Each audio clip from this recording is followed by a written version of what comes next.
Okay, so last week I, like many others, went to go watch the My Hero Academia 2 Heroes movie in theaters. Now, being in the theater with so many fans like myself was a pretty dope experience. You could just feel the excitement gushing from the crowd. The entire movie was a hype fest in itself, but one specific thing stuck out to me being a part of the viewing experience. And that was the universal adoration for All Might. So the hype levels when All Might was in action was off the charts. Cheers, clapping, screaming, the whole nine, all eyes wide in amazement. And that was when I started to realize just how special and pivotal All Might is, not just in My Hero Academia, but the world of anime as a whole. Most shonen anime at some point include a character to serve as the sensei figure. Throughout Dragon Ball we've experienced several, including Master Roshi, King Kai, and Whis. In Yu Yu Hakusho we had Genkai, in Naruto we had Jiraiya, and so on. My Hero Academia is no different and places All Might in this position right off the bat. So what makes All Might so special? Why is his popularity so high that the fans are begging for a prequel series? And why can't we just get enough? Let's discuss. So All Might, as we all know, is the #1 hero. The one who others strive to be, the symbol of hope, peace, effortless badassery, and more importantly, he is what Deku will become and surpass. Now naturally, fans want to see the man standing at the top in action, and when we do, it never disappoints. It's similar to the effect of watching Hokage Naruto in action. If the series would have started with Boruto with brief moments of Naruto greatness on display, we would have wanted to see the story of how Naruto became so amazing. The same effect is reflected here with All Might. Even though we are only treated to small glimpses of his amazing combat ability, his presence definitely commands attention when he is on the screen. Now All Might is a hero in every sense of the word, and watching him, you get the feeling that there is no way he can lose. He is victory incarnate.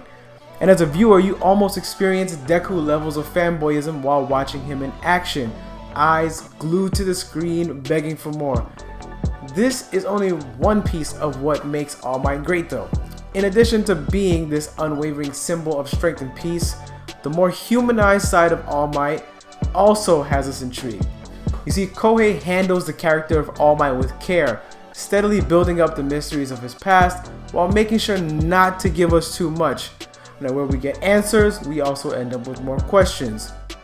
We meet All Might at the tail end of his run as a hero after a battle with All For One that left him with damage currently causing his abilities to fade.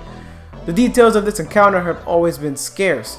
We don't know the circumstances of the event, the intensity of the battle, or even if other heroes were involved. At this point in time, All Might is dealing with his own internal struggles, coming to terms with the fact that he can no longer serve and protect, while trying to make sure he prepares his successor properly to handle the torch that's been passed with One For All. Being a figure of that much importance comes with a lot of pressure, which we see All Might deal with, at times wondering what his former master would do.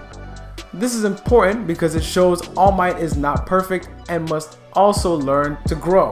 Now the One For All quirk is one of the major keys to why All Might is so loved. The quirk that has been passed down for generations, now passed on to Deku, was once passed to him as well. This opens up an entire untold story that the fans want to see. What was All Might's journey with One For All like after Nana Shimura passed it to him?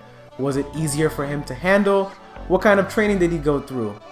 Also, what was the nature of his relationship with Nana? These questions have fans like myself clamoring for answers and wanting more. And it's because we know he was once in the same position as Deku that we want to see just how their paths differ and how All Might attained that level of greatness. Now while some anime senseis have a deeply ingrained role in their respective stories, I feel that Koei takes it further with All Might. He is interwoven into most aspects of the story and things tend to become very personal. In fact, All Might can be considered the thread connecting most events and characters together in the world of My Hero Academia. Beyond being a successor of One For All himself and passing it to Deku, his mark is everywhere. From finding out Tomura Shigaraki is his master's grandson, his retirement setting off a chain of events, having both his mentor Gran Torino and former sidekick Sir Night-Eye take Deku under their wing, having Deku team up with the student he originally set to be the One For All successor, and even Endeavor's redemption arc, where he had to embrace his new title as the #1 hero and grow. All Might is everywhere. He is inescapable. This brings me to an important point. My Hero Academia is sold as the story of how Deku becomes the #1 hero. But at the same time, it is a story about All Might as well. While we've been watching Deku grow and start to come into his own, we have also been watching All Might grow and develop as a character, transitioning from the lead to a proper support system for his successor. At this point, he's currently in the same boat as Deku, learning more information about the power he once wielded himself. Considering just how important All Might is in the grand scheme of the story, I would say that My Hero is just as much All Might's story as it is Deku. I liken it a bit to Naruto. Now, while it was a story of Naruto's journey to his goal of being the Hokage, you could also argue it was just as much Sasuke's story of revenge and redemption. All of these elements, when considered, come together and separate All Might from the pack and show why he is so adored by the fandom. And if you ask me, the movie did throw some extra fuel on that fire by teasing All Might's younger years. So what do you guys think? How do you guys feel about All Might? Do you think his role in My Hero goes beyond that of the average anime sensei? I definitely want to hear from you guys.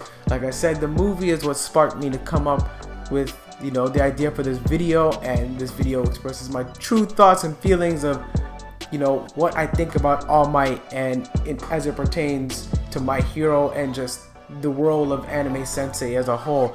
Now, do you guys think that I'm wrong? Do you think there are some points that I may have missed that support the way I feel? I definitely want to hear and spark a discussion around this. Shout out to the My Hero movie, killing the box office, by the way, adding more show times. Well deserved. Studio Bones killed it. It was amazing. I'm glad that it's being so well received, and hopefully it's going to put a lot more people onto My Hero, and the fandom, in my opinion, I feel like it's about to explode, especially with the game that's going to be coming out at the end of this month. But yeah, definitely want to hear from you guys, so go ahead, jump in the comment section and let's talk about it. Make sure to give me a like and a subscribe if you enjoyed this video, and let me know if you want more videos like this. I definitely enjoy doing these think pieces, so having a lot of fun there. But yeah, follow me on all my socials at your boy Roshi, Instagram, Facebook, Twitter, the whole 9. Join my Discord server, the link to that is down below in the description as well. And of course, make sure you check out my store where you can get the merch that I designed. The link to that is down below in the description as well. But yeah, that's all I got for you guys today. Hopefully you guys enjoyed this video. Hope you have a great day or night, whatever time you're watching this, and I will catch you guys next time.